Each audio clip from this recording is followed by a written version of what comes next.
Are you looking to give your space more character and make it reflect who you are? We explore various design styles to help you identify what suits you and your home.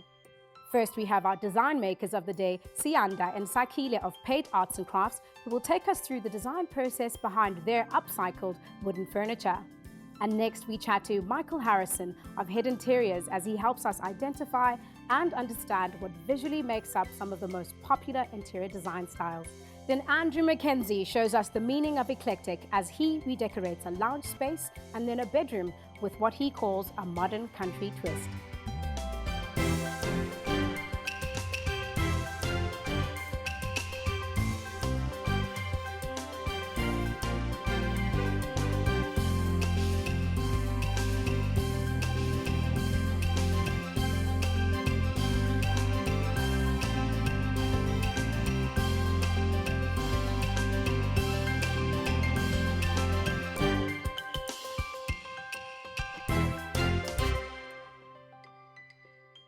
Hello and welcome to Design for You. My name's Pilani Bubu.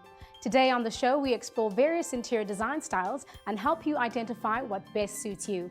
Our guest and our host is Michael Harrison from Head Interiors, and he's going to help us identify some of the most popular design styles.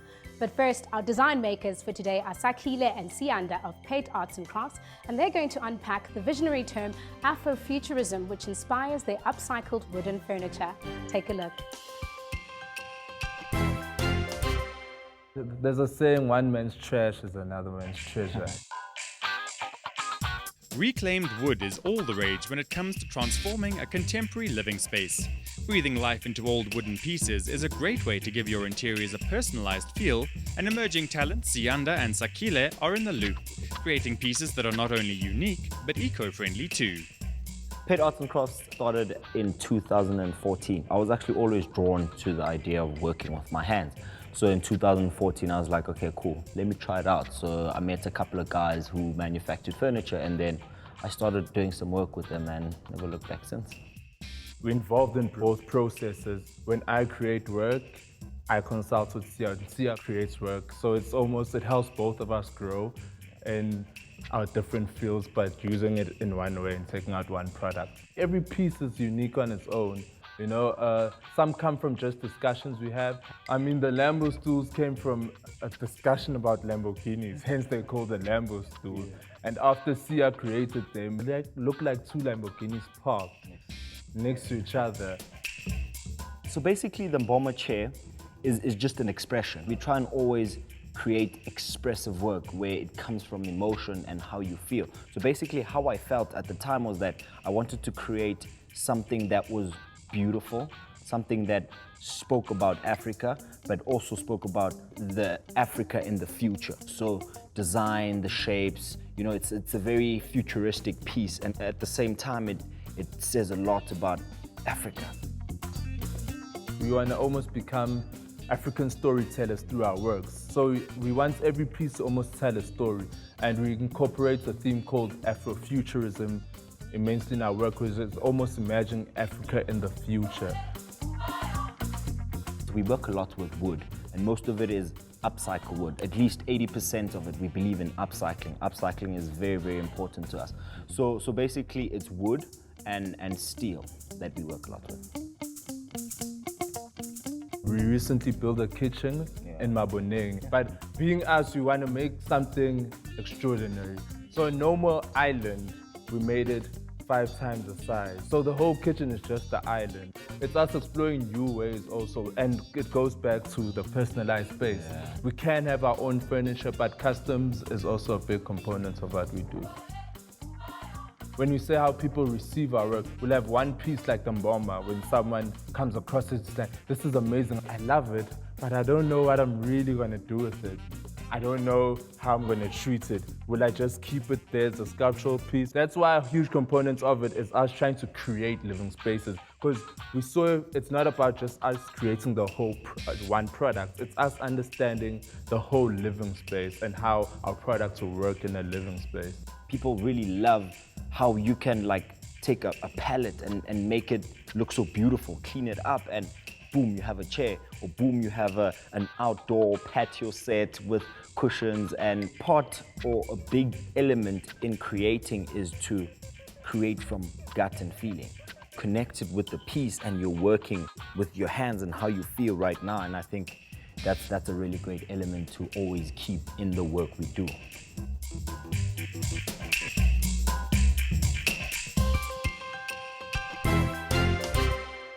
Well, I've always loved the idea of evolving our culture as the African landscape continues to change. I love the term Afrofuturism by Siyanda and Sakhile there. Michael, have you heard of the term Afrofuturism? No, I haven't. It's a new one on me. What do you think of it? I like it. I like the sound. I like the connotation. I like the fact that, you know, I guess we're talking about Africa now and product and furniture and things and Where stuff it's going. that's going to be going into the future. Yeah.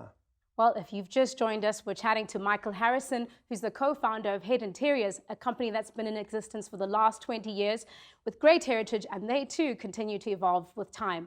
Welcome again, Michael. Thank you, Pilani. Now, Michael, let's get into the company itself. Okay. 20 years ago, in the 1980s, what sparked... 30 years ago. 30 years ago. Yeah.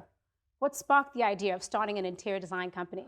Well, at the time, it wasn't really an interior design company. We were working with a big project, and they had asked us to customize certain rugs, which are very textured and brought a lot of color into this particular project. And they were so happy with the result that they said, well, listen, can you help us with the rest of the building? And so we did. And that's really how things started. Wow, that's a really bold move. It was at the time, actually, when I think back on it. We didn't know a hell of a lot about things, but we learned real fast. We had some good people to work with, and we did what we needed to do. Personally, getting to know you, what is your personal design style? I like essentially modern, but very importantly, it's got to be warm modern. I don't like anything that's too hard-edged. It's got to be comfortable. It's got to be a home, and it's got to be clean lines, and I wouldn't say minimalistic, but not over-cluttered. So simple, clean, modern, comfortable living. Well, after the break, we're going to continue chatting to Michael about interior design styles and help you get through that jargon that's coming between you and personalizing your design style.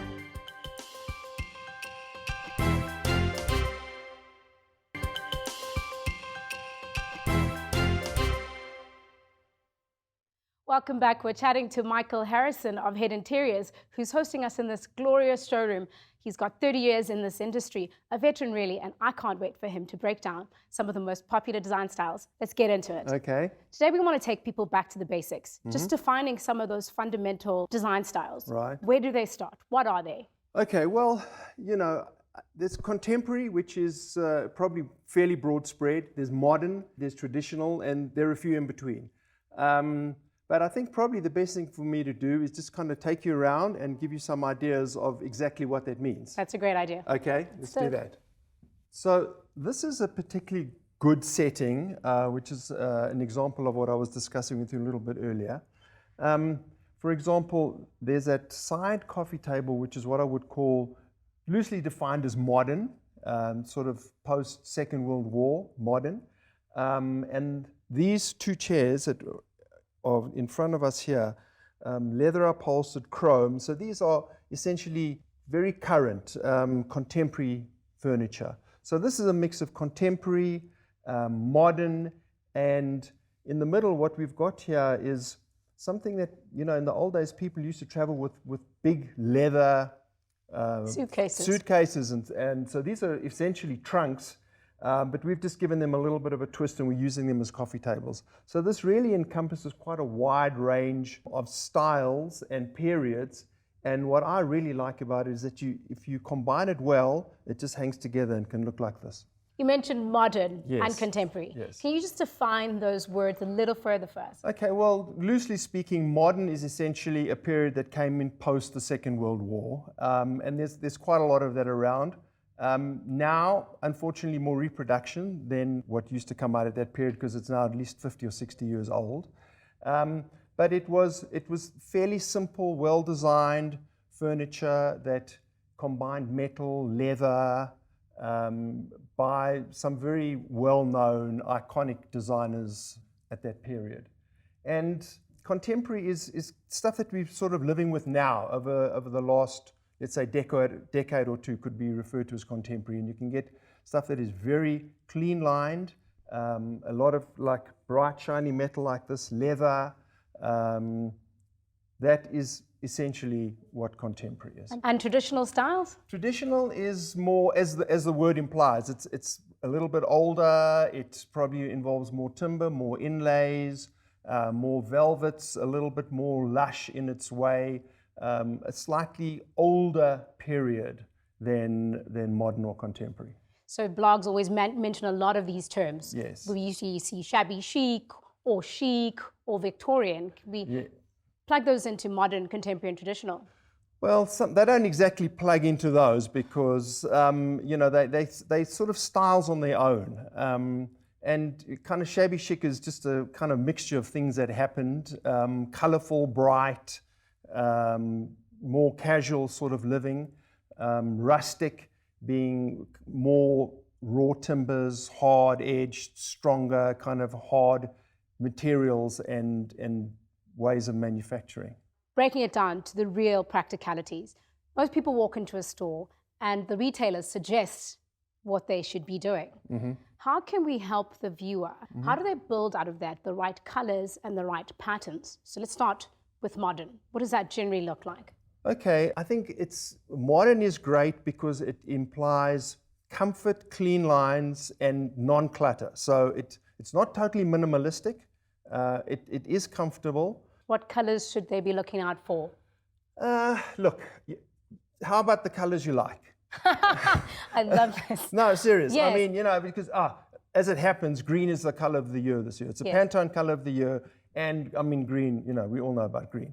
So that is a color. So from greens, you can go to teals, you can go to blues. But why not start with the color you like? I mean, it's your home. Have a color that you like. I think that's really important. Keep your palette simple. You know, work around a simple palette. If you've got very pattern floors and very busy walls, you know, it can, and now you got to live with this. You know, it might look nice for the first 3 months, but, you know, sooner or later it's going to drive you crazy. So try and keep your palette fairly neutral. Have something that you're going to like and be happy to live with and be comfortable. Well, Michael, I think it's really great that we're in a space where you can actually showcase some of this furniture and depict the styles. Okay. Let's have a look. Sure, let's go.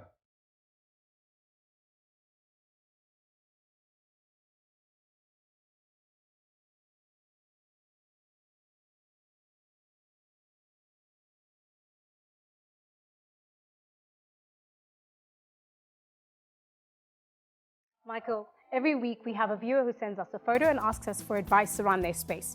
She sent us this picture. She's 23 years old. She's a young professional. She's just starting out. She lives in Cape Town. She has a beautiful view of the sea. Okay. And I mean, I think she's got the right foundations there. What she's really like to do is add rugs and fairy lights and some pot plants in the space and bring it all together harmoniously. What do you think? Okay, so in terms of the pot plants, so to speak, I would take that trash can out of there. I'm sure there's somewhere else it can go, and maybe that would be a good place for a pot plant. On the pot plant, make sure it's a more vertical, sculptural type pot plant versus one that like a palm that is going to spread out, because the space looks quite compact, so you don't want too much space taken up by the flower. You just want that look and the feel of the indoor plant. That table, it looks a little small for those 3 chairs. So what I would do is I could pull it away from the wall because everything seems to be kind of pushed over to the one side. So pull the table out into the space, get the chairs a little more rounded so that it looks like you're going to sit 3 people around it because, as I say, it's all kind of bunched into that corner. If possible, I would recover that bed with something with a little bit of color.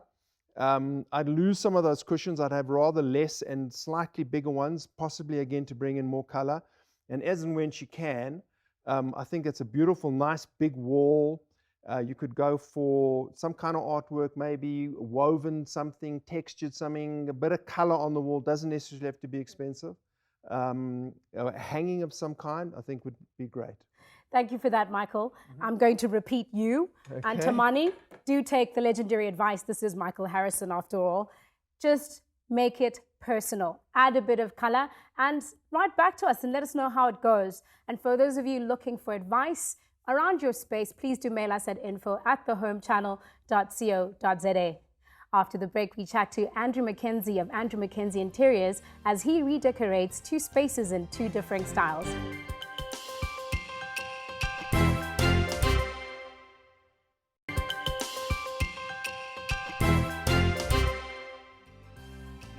Now we have Andrew Mackenzie of Andrew Mackenzie Interiors, and he's going to decorate 2 different spaces into 2 different styles.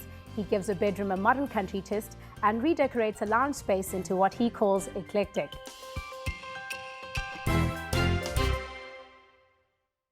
Our design philosophy is very simple. The decorator, true to his art, leaves behind no signature, but really only clues of the people living there.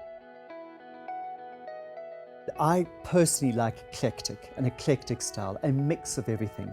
It allows one not to fall into a particular trend or to become tired of one's own interior.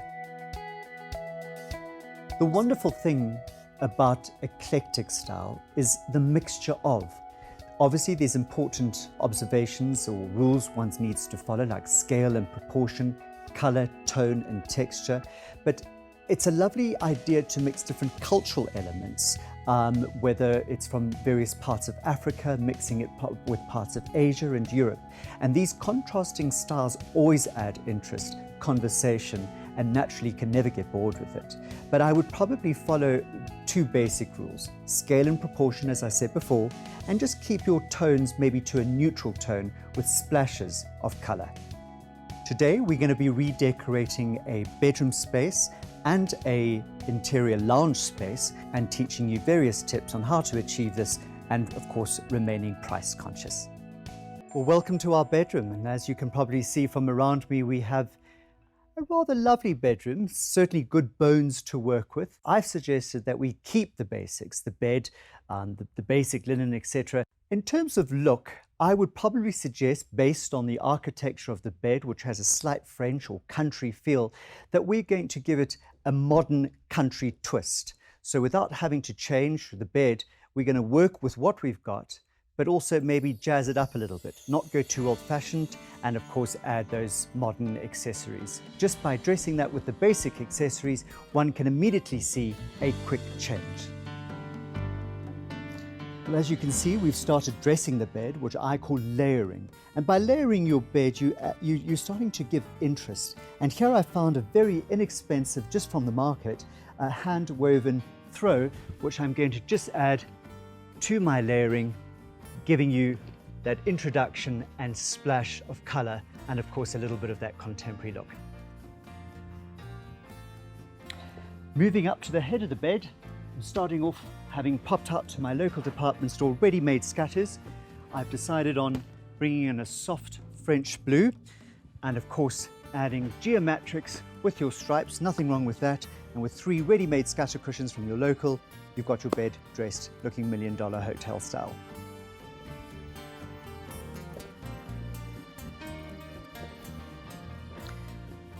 And just taking the ordinary sofa, existing sofa, and once again picking up a bit of a throw, and of course a nice brightly printed cushion, picking up the colors on the bed, and of course focusing again on bringing in a more contemporary style. I've opted for a more modern print with brighter tones and colors, taking a boring chair into something a little bit more luxurious and exciting.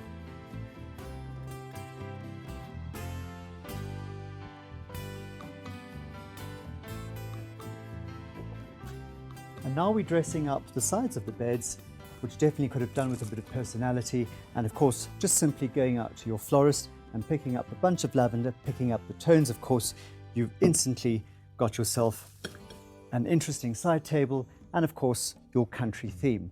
However, if you felt that that was too much of a soft feel, one could almost opt for something more architectural. Say, for example, this really interesting clock that allows for shape, and of course, reminding you of the time to get up in the morning.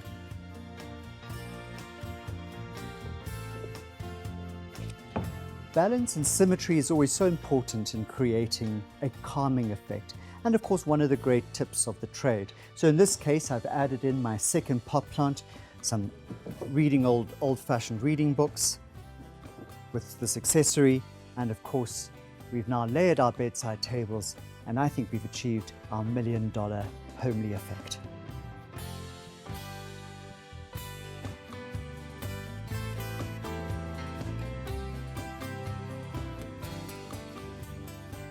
Well, here we are in our neutral living room space that's certainly in need of a bit of a makeover.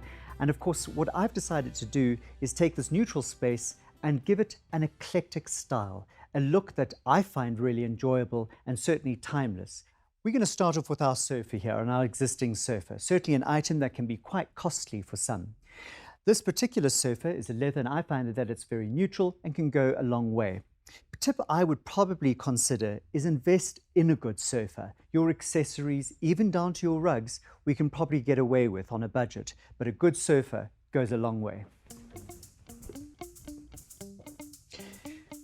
Picking up some ready-made, fun printed cushions, a nice throw, turning our boring sofa into something inviting, exciting, and of course, making it a lot more interesting.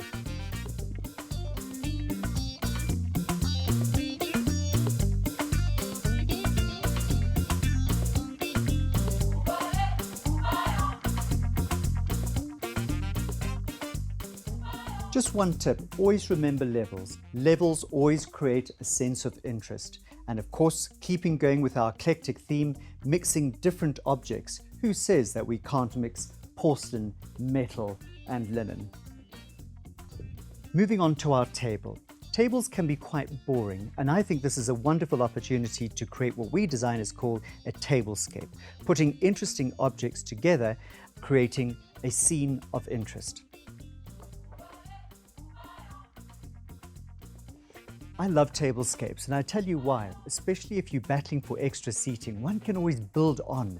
And in this case, I've added on some leather cushions, kept picking up on my leather sofa, and as you'll see next, what I'll be bringing in, some extra stools, which can be added or given for extra seating, and of course, keeping with our eclectic styling. Well, here we are in our African-inspired eclectic living room, and I think we've achieved our job. And just remember that creating $1 million look doesn't have to cost $1 million. I always say, go treasure hunting. One man's trash could be another man's treasure. Come on, Bella, I think we've done our job. Can only hope our client is happy.